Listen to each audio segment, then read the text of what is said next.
लेकिन महाराष्ट्र से मेरा एक लगाव है। मैं पहले भी आ चुका हूँ, औरंगाबाद में मेरे एक मित्र हैं, जिनके साथ मैं यहाँ पे पहले 5 साल पहले शिवरात्रि के दिन आया हुआ था और यहाँ पे पूजा करके फिर शाम को मैं महाशिवरात्रि के अवसर पे कृष्णेश्वर में भी पूजा करके गया हूँ। तो ये मेरा पहली बार नहीं है यहाँ पे अमलनेर में, लेकिन वो बोलते हैं ना जब बुलावा आता है तो आ जाते हैं। तो आज बस उसी के सिलसिले में गयाना के राष्ट्रपति आए हुए थे भारत के दौरे पे। आप लोग सब लोग जानते हैं, प्रवासी भारतीय दिवस के एक चीफ गेस्ट थे वो। तो उनको हमने बस परसों रात को ही रवाना किया। मेरे पास एक दिन था, तो मैंने सोचा कि भाई भगवान के दर्शन करके फिर थोड़ा पुण्य कमा लें। गयाना में अभी इंडिया की तरफ से आप गयाना में काम कर हाँ रहे जी। हैं। भारत के लिए कितना स्कोप है वहाँ पे और गयाना को भारत के लिए कितना स्कोप है? हाँ, बहुत अच्छा सवाल है क्योंकि अभी जो हमारे जो बातचीत हुए हैं, अभी जो मैं आपको बता रहा था, बाहर गयाना के जो राष्ट्रपति हैं डॉक्टर मोहम्मद इरफान अली, वो आए थे 7 दिन के दौरे पे। वो आए थे चीफ गेस्ट, मुख्य अतिथि बन के प्रवासी भारतीय दिवस के लिए। आप सब लोग जानते हैं 2003 में जब हमारे पूर्व प्रधानमंत्री श्री अटल बिहारी वाजपेयी जी ने शुरू किया था प्रवासी भारतीय दिवस। ये हमारे जो डायस्पोरा है, बाहर जो हमारे भारतीय रहते हैं, बहुत सालों से जो बाहर हैं, उनके लिए था ये। तो इस बार क्या हुआ कि गयाना के राष्ट्रपति जब आए, तो एक भावना ऐसी रही कि उनके साथ जो हमारे संबंध हैं, वो और घनिष्ठ हो जाएँगे। क्योंकि डॉक्टर मोहम्मद इरफान अली एक ऐसे शख्स हैं, जो मल्टी-फैसेटेड जो हम बोलते हैं, बहुत क्वालिफ़ाइड है। 2001 से 2002 तक वो इंडियन गवर्नमेंट के स्कॉलरशिप पे गुरु गोविंद सिंह इंद्रप्रस्थ यूनिवर्सिटी में पोस्ट ग्रेजुएशन डिग्री कर चुके हैं। उसके बाद 2 बार और वो आ चुके हैं, एक एक बार एमपी बन के, एक बार मिनिस्टर बन के। अब की बार उनको एक राष्ट्रपति, मतलब जो स्टेट गेस्ट होता है, उनकी तरह उस तरह आए हैं। तो गयाना में क्या है कि गयाना में 183 साल से भारतीय रह रहे हैं वहाँ पे, जो इंडेंचर्ड लेबरर हम लोग बोलते हैं। ब्रिटिश क्या करते थे, वहाँ पे गन्ना और धान उगाने के लिए उनको लोगों की ज़रूरत थी। तो उन्होंने क्या किया, पूर्वी यूपी और पश्चिमी बिहार से बहुत सारे लोगों को इकट्ठा किया और कोलकाता पोर्ट से इंडेंचर्ड लेबर का एक 5 साल का कॉन्ट्रैक्ट होता था, तो उसमें ले गए उनको और वहाँ पे धान और गन्ने की खेती में लगा देते थे। 5 साल बाद उनके पास ऑप्शन था कि वो लोग वहीं पे रह के 5 एकड़ ज़मीन लेके वहीं पे सेटल हो जाएँ या फिर वापस आएँ पैसा लेके। तो करीब 3,20,000 लोगों को भेजा गया, उसमें से करीब 70,000 लोग वापस आए। ये बस गयाना की बात कर रहा हूँ मैं। हम्म। उसके अलावा ट्रिनिडाड एंड टोबैगो में उतनी तादाद में लोग गए, सूरीनाम में लोग गए, तब उसको डच गयाना बोलते थे। उसके अलावा आपके जमैका में गए, सेंट लूसिया में गए, आप तो जानते हैं फिजी, मॉरिशस, साउथ अफ्रीका सब जगह गए। मैं वैसे गयाना से पहले मैं साउथ अफ्रीका में था, वहाँ पर भी डायस्पोरा से वाकिफ़ हूँ। तो गयाना में जो लोग हैं हमारे, अगर आप वहाँ पे विज़िट करेंगे, मंदिर जाएँगे या फिर लोगों से मिलेंगे, आपको लगेगा कि कभी वो भारत छोड़े ही नहीं। There is a saying in English, you can take an Indian out of India, but you can not take India out of an Indian. कहीं भी जाएँगे, वो अपने दिल में बसा के रखते हैं। तो इसमें क्या होता है कि अगर आप वहाँ पे जाके लोगों से मिलेंगे या फिर मंदिर में जाएँगे, I feel personally that I am entering a time capsule. जो 180 साल पहले जो भोजपुरी के गाने गाते थे, जो मंदिरों में जो भजन बजता है, चौताल बोलते हैं। एक चौताल बजता है वहाँ पे जो श्री राम और भगवान कृष्ण जी के गाने होते हैं, वो आज भी ऐसे ही चलते हैं। अभी बस 1 महीने पहले मन की बात में प्रधानमंत्री श्री नरेंद्र मोदी जी ने इसी का ज़िक्र किया था, गयाना के चौताल के बारे में। तो जो उनका प्यार है, उनका जो खाना है, रहन-सहन है, कपड़े हैं, शादी है, सब कुछ भारतीय ही है अभी भी। तो करीब 40% जो उसका गयाना का जो पॉपुलेशन है, पूरा भारतीय ओरिजिन का है। तो ऐसे में डॉक्टर मोहम्मद इरफान अली भी भारतीय ओरिजिन के हैं। उनके करीब 6 पुश्ते पहले उनके फादर की तरफ से पूर्वी यूपी से आए थे, उनके मदर की तरफ से गया बिहार से आए थे। तो अगर आप गयाना की ओर अगर गौर करेंगे, तो करीब 4-5 साल पहले वहाँ पे तेल का एक डिस्कवरी हुआ है। तो तेल जो है दिसंबर 2020 से अभी वो लोग निकाल रहे हैं। यूएस का एक कंपनी है एक्सॉन मोबिल, उसका एक पार्टनरशिप है कैनेडियन कंपनी और एक चीनी कंपनी के साथ। तो तेल अभी जो निकल रहा है करीब दिन का 3.5 लाख बैरल निकल रहा है, लेकिन ये 2027 तक बढ़ के करीब 7 लाख बैरल पर डे होगा, उसके बाद करीब 1 मिलियन बैरल होगा। तो ये 2035 तक दुनिया का number 4 producer in the world offshore production में आ जाएंगे। और ऐसा अनुमान है कि 2040 तक ये दुनिया का नंबर 1 पर कैपिटा इनकम हो जाएगा। तो इनको already Dubai of the Caribbean बोला जा रहा है। तो ऐसे हालत में आप सब लोग जानते हैं कि हमारे लिए तेल कितना एक अहमियत रखता है। तो हम लोगों का इनके साथ बातचीत हुआ उसके ऊपर। तो इरफान अली साहब मिले हमारे माननीय प्रधानमंत्री जी से, फिर हमारे राष्ट्रपति महोदया से, फिर हमारे जो विदेश मंत्री हैं डॉक्टर जयशंकर साहब से, फिर अलग एक हमारे कृषि मंत्री हैं तोमर साहब, कृषि उत्पादन और एग्रो प्रोसेसिंग मिनिस्टर हैं पारस साहब, उनसे मिले। फिर हेल्थ मिनिस्टर हमारे मांडविया साहब से मिले।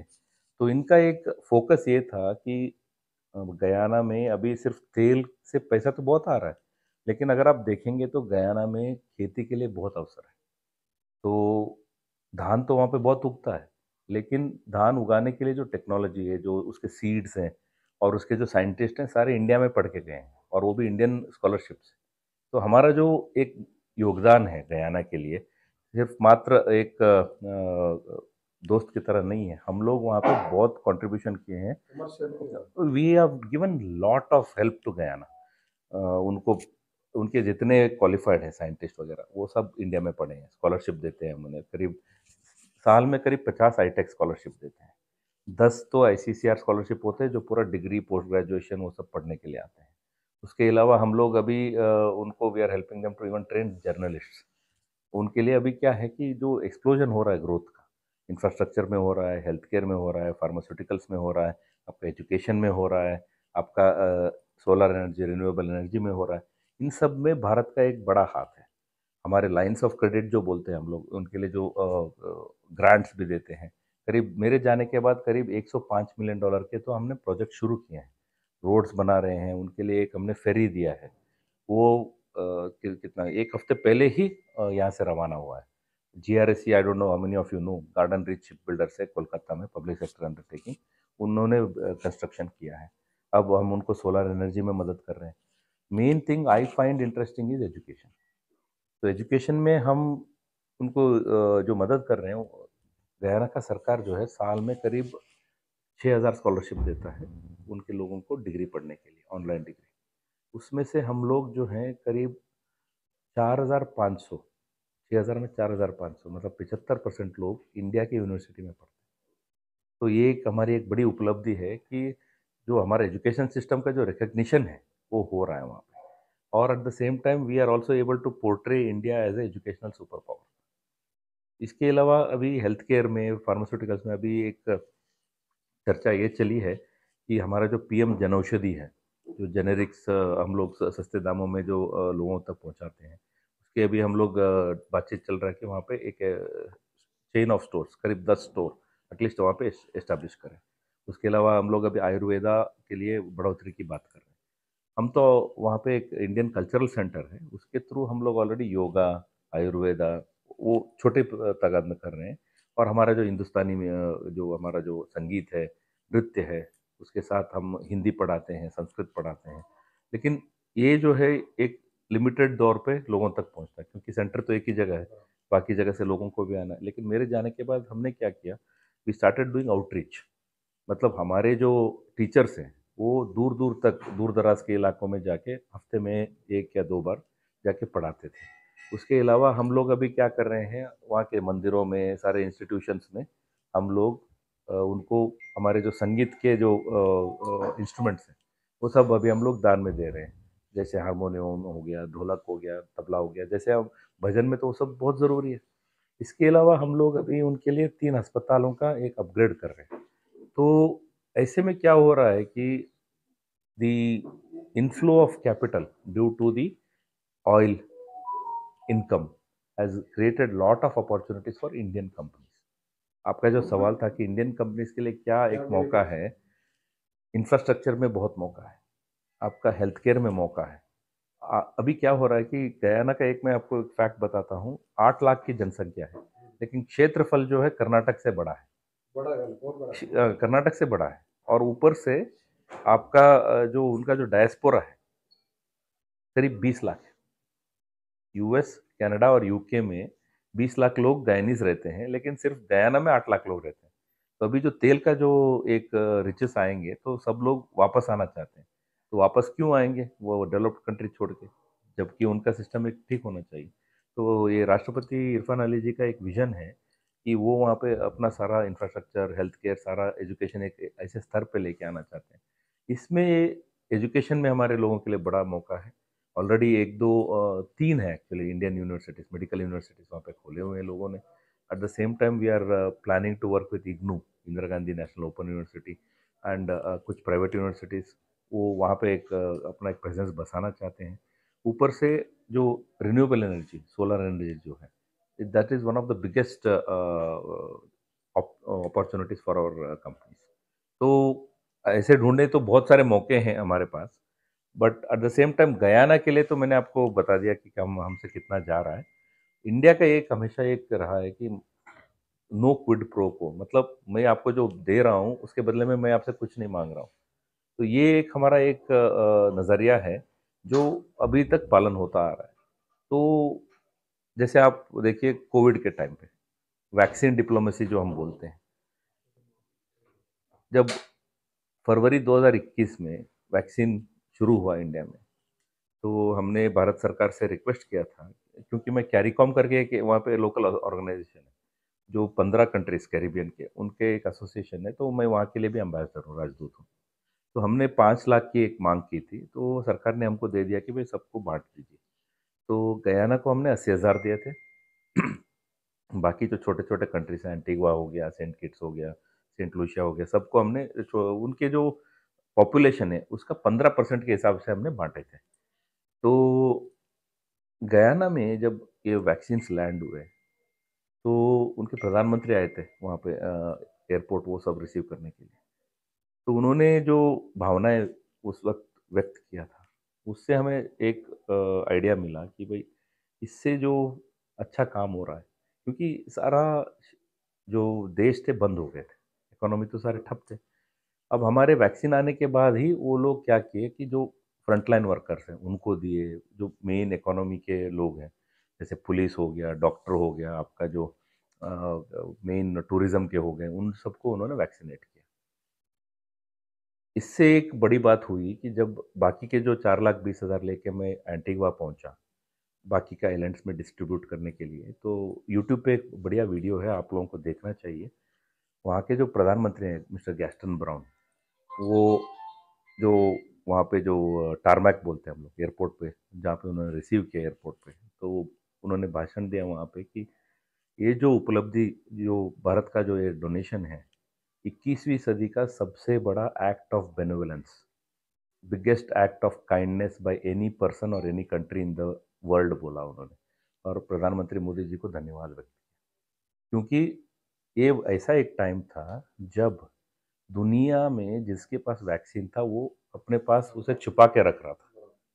ये जो अभी बड़े बड़े बात बोल रहे हैं लोग, लेकिन जब सब लोग छुपा के रख रहे थे, सिर्फ भारतीय ऐसा एक देश था जो सब में बांट रहा था। वो एक जो मोदी जी बोलते हैं वसुधैव कुटुंबकम, हम लोग सच में दुनिया को अपना कुटुंब मानते हैं। तो आज के तारीख में वो जो वैक्सीन डिप्लोमेसी में हमने जो एक गुडविल कमाया है, हालांकि हमारा पहले भी गुडविल था उस रीजन में क्योंकि हमने बहुत सारा काम किया है वहाँ पे, लेकिन इससे वो इतना मजबूत हो गया, जब आज मैं जाता हूँ किसी के पास कुछ भी पूछने के लिए कि यूएन में इलेक्शन है या फिर कहीं पे कुछ काम है, मुझे आज तक किसी ने मना नहीं किया। बोलते हैं, आपने हमारी जान बचाई है, हम आपके आभारी हैं। वहाँ पे एंटीगुआ में मैं आपको एक और चीज़ बताता हूँ, वो वैक्सीन दिया, दूसरे दिन उन्होंने ऑलरेडी हॉस्पिटल में देना शुरू किया। मैं ऐसे दौरा कर रहा था कि भाई कैसे चल रहा है, क्या हो रहा है। तो वहाँ पे जितने भी लाइन में लोग खड़े थे, जैसे ही देखा कि मैं भारत का राजदूत हूँ, आके मेरे हाथ पकड़ के बोलते हैं, भारत ने हमको बचाया है, आपके लिए हम बड़ा आभार व्यक्त करते हैं।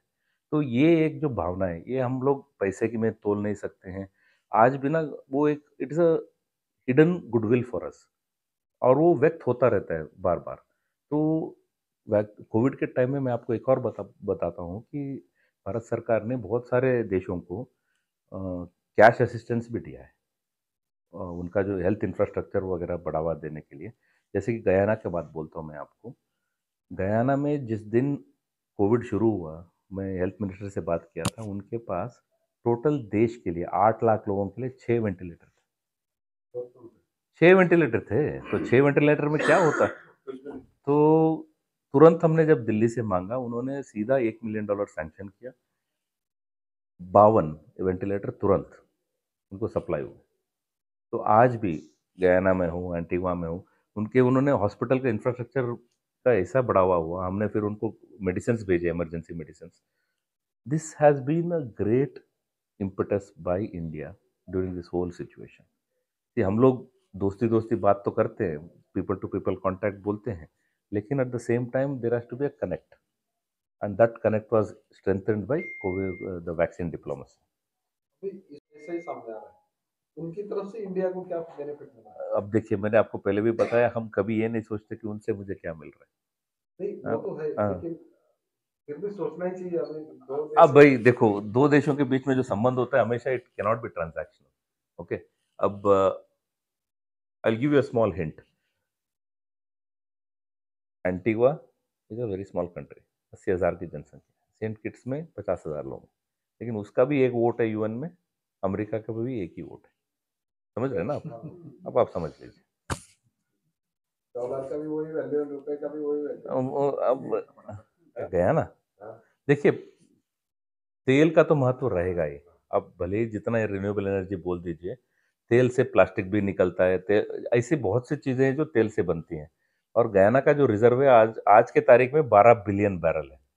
और वो 12 बिलियन बैरल एक्चुअली बढ़ के 18 बिलियन बैरल हो सकता है। उसमें तो इंडिया को स्टॉक है। उसमें देखिए, पिछले साल 2021-22 में हमने 2 मिलियन बैरल उनसे उठाया था सैंपल के तौर पे। एचपीसीएल का एक कंसोर्शियम ने उठाया था, फिर बाद में इंडियन ऑयल कॉर्पोरेशन ने उठाया था। उनका जो तेल है बहुत ही अच्छा है। It's called sweet light crude. मतलब वो प्रोसेसिंग में, रिफाइनिंग में, कोई भी रिफाइनरी में चल सकता है। तो इंडियन ऑयल ने भी हाँ बोल दिया, हिंदुस्तान पेट्रोलियम ने भी हाँ बोल दिया। अब क्या होता है ना कि सरकार से सरकार जब बात करता है, जी टू जी बेसिस बोलते हैं हम लोग, government to government basis, there is a process, there is a negotiation, कि लॉन्ग टर्म कॉन्ट्रैक्ट होता है। हम ये नहीं करते कि भाई हर बार लोड आया तो हम लोग बिड नहीं करते उसके लिए। तो our arrangement with all the countries is 6 महीने का, 1 साल का, 2 साल का हम कॉन्ट्रैक्ट बोलते हैं कि भैया जो भी आपके पास आएगा हम उठा लेंगे। तो उसमें ना ही किसी को कमीशन जाता है, कुछ नहीं, इधर इज इंटरनेशनली फिक्स्ड प्राइस। तो आसान ये रहता है हमें कि भाई यहाँ से पैसा तेल आ रहा है। और उन लोगों को भी एक अच्छी बात होती है कि एक कस्टमर हमेशा हमें उनके लिए तैयार रहता है। We are working on that. In fact अभी इरफान अली साहब हमारे हरदीप पुरी साहब से भी मिले थे, जो मिनिस्टर है पेट्रोलियम एंड नेचुरल गैस। वो मंत्रालय ने एक प्रेस रिलीज भी निकाला हुआ है, if you have time you go through that. There will be technical teams which are being formed to work out this, कि हम लोग कैसे उनके साथ एक लॉन्ग टर्म एक तेल का एक अरेंजमेंट कर सकते हैं। अब एक अच्छी बात ये हुआ है कि गयाना से ना तेल के साथ गैस भी निकल रहा है। तो गैस से वो लोग एक एनर्जी का एक कंपोनेंट कर रहे हैं, उसके साथ साथ they are also going to do what you call fertilizers, और वो एडेड प्रोडक्ट्स होते हैं ना गैस से जो भी आते हैं, यूरिया बन जाएगा, सब कुछ बन जाएगा। तो आपके लिए एक अच्छी जानकारी ये है कि करीब 800 मिलियन का एक प्रोजेक्ट है जिसमें वो गैस को एनर्जी में कन्वर्ट कर रहे हैं। अमेरिका का कंपनी है, लेकिन उसका सुपरविजन कौन कर रहा है? इंडिया का अरे कंपनी, वाह। इंजीनियर्स इंडिया लिमिटेड करके है। It's a public sector enterprise again. उनको कॉन्ट्रैक्ट मिल गया है करीब $25 मिलियन का, ताकि वो अमेरिकन कंपनी का सुपरविजन करें। तो बहुत बड़ी। हमारी जो उपलब्धि है, इस it is all based on this our capacity, our expertise. जैसे राइट्स है हमारा, राइट्स तो आप सब लोग जानते हैं, जो सुपरविजन करता है रोड्स रेलवे का। उनको भी वहाँ पे कॉन्ट्रैक्ट्स मिल चुके हैं सुपरविजन के। और वहाँ पे ना अभी इतना डेवलपमेंट हो रहा है, आप सोचिए कि जस्ट 3 मंथ्स एगो American Exim bank announce $2 billion line of credit. अभी इस्लामिक डेवलपमेंट वहाँ पे आ गया है, कतार वाले आ रहे हैं। वहाँ पे ऐसा होता है कि रोज कोई ना कोई डेलीगेशन आ रहा है इन्वेस्टमेंट के लिए। लेकिन इरफान अली साहब का एक मानना है, ये है कि इंडिया का जो एक्सपर्टीज है उसको कभी रिप्लेस नहीं किया जा सकता। अरे वाह।